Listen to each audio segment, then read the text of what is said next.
Io inizio questo mandato come ho detto, con grande entusiasmo, ho ricevuto la fiducia dei soci all'unanimità e questa è una cosa che mi ha fatto molto piacere. L'obiettivo è quello di condurre questa fase di sviluppo della società, riportando il bilancio a un esito positivo che ci aspettiamo come da previsioni di piano industriale. Si presenta così Paolo Ferrin, nuovo presidente di Padova Hall, la società che gestisce la Fiera di Padova.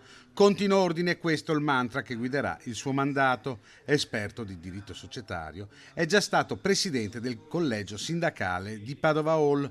Il nuovo presidente assicura che il business principale resterà quello delle fiere. Sono tre business unit, quella immobiliare, quella dei congressi e quella delle fiere.